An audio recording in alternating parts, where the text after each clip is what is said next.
Well, the zombie tactics quest to arm you against a world gone dead continues. Today I'd like to talk about some options for putting together your survival kit for an uncertain future. Here I have on the table a few of my favorite items, things that I think would be great to have on hand should things certainly go really, really bad. And every single one of these items is name brand, either first quality or very good quality, and honestly, compared to some other things, fairly expensive. What concerns me is that in talking to a lot of people, they seem to have a mindset that unless you buy the absolute top quality gear in every single case, that you're simply not prepared. And many people take this approach so seriously that they end up actually not buying anything. They're always saving for it. Or if they do save up enough money to get some prized piece of gear, they baby it so much because they've spent so much money on it that they never actually learn to use it. So I'd like to, in each one of these cases, go over some options for pieces of equipment that you might consider the possibility that it's more important to actually have something and learn to use it than to always be waiting for that next best thing. Because honestly, in the long run, it's better to have something in your hand and be well trained with it than to have nothing in your hand. If you've got that $1,500 Les Baer 1911 pistol, that's great that you can afford that. But if you don't have it, it doesn't matter that that's a better pistol than anything that I've got. You don't have a pistol. So let's go through some of these things. First of all, my favorite knife presently that I carry is this Kershaw Tanto Point Blur. It's an assisted open knife from what you can see, and it has a nice titanium nitride surface that I like because it's non-reflective. Comes razor sharp out of the block. It's very rugged. I believe some reviews have been done on this knife several times on YouTube. If not, maybe I'll put one up. That's about a $57 knife, and frankly, I think it's every penny worth it. But it's a $57 knife. You may not be able to afford that, and frankly, it's better to hurry up and have your kit together than to not have a knife in your hand. So what are some options? Well, let's put that on the table here for a second. Interestingly enough, Kershaw makes this knife. This is not an assisted opener. It's a flipper, or a standard opener, which means you can flip it open like that. But it's a very good quality steel. It comes out of the box razor sharp. It doesn't have a particularly shiny blade, although it looks a little shiny on the camera here right now. It's not, that really polished steel. And it'll do the job just fine for you. Price, $10. $10 on sale at Big 5 Sporting Goods. So let's just pretend that that's what I can afford and put that on the table. I just saved, $47. As another option, you might consider something like this. Also found this at Big 5, another flipper. Smith & Wesson Homeland Security in this wicked-looking urban tactical camo coating. A little heavier knife, a little better handle on it, I think, than the Kershaw. That's the Kershaw. What is that? The Beacon, by the way. I failed to mention that. And you may prefer that one. Actually, this was less money than the Kershaw, so I'm going to put that over there. I think that was only about $8 on sale, where the Kershaw was $10.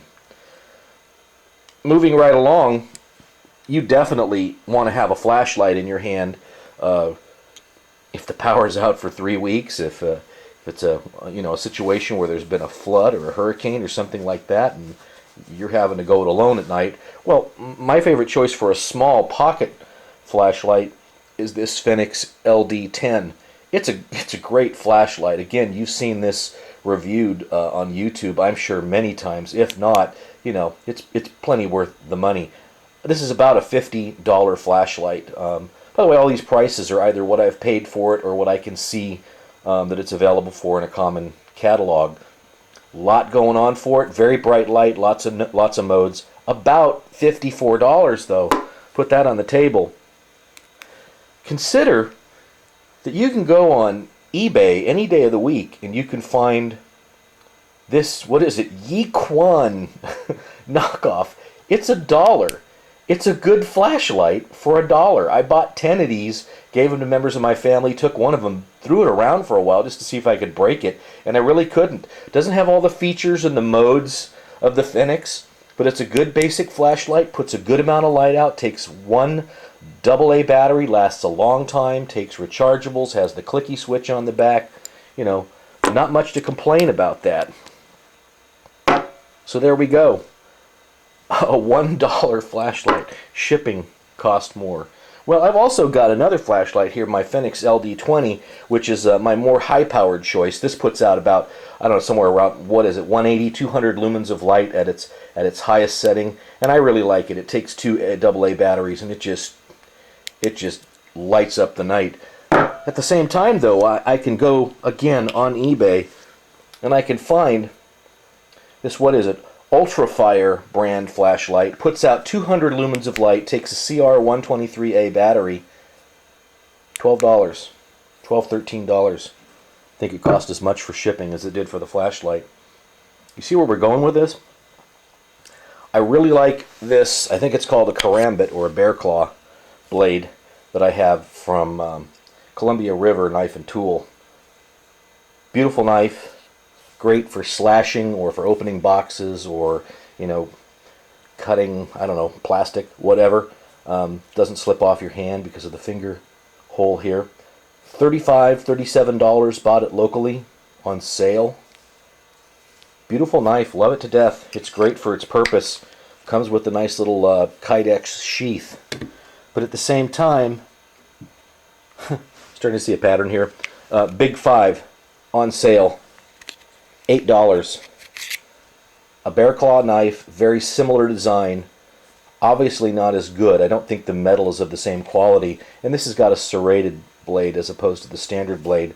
But for all the basic purposes that you use it for, this is fine as a slashing self-defense knife or for cutting through plastic or, you know, cardboard, anything like that. It would work just fine, and we've saved ourselves a ton of money. So let's put that on the table instead. A multi-tool. Multi-tools are great to have. This one is my Leatherman Blast. I like it a lot. It's got everything I need in it. And it costs, I think if you check around online, somewhere around, depending upon what color you get it in and what kind of holster, about $35, $40. Fine. I got this for free with my NRA membership, and I know that things like this are regularly available for $10 or so. I don't think that it's of the same quality as the Leatherman, but for an emergency situation, something like this is great. And it even comes with all of these driver bits in the driver's set, with all these kinds of screw bits on it. How can you go wrong with that? Free or cheap. Let's put that on the table. Moving right along, of course, a firearms, good, probably the best thing in the world to protect yourself against a zombie. And one of my favorite choices is this Springfield Xd 40. It's unloaded. I've done a function check and a round check on it earlier, and there's no magazine in it while I'm at it. It's about a $550 pistol, depending upon what kit you buy it with. And there you go, a fine piece of weaponry. However, on the cheap, you can get something like this Bersa Thunder for around $270, $300. Bersa Thunder 380, fine pistol, reliable, will get the job done for you, without a doubt.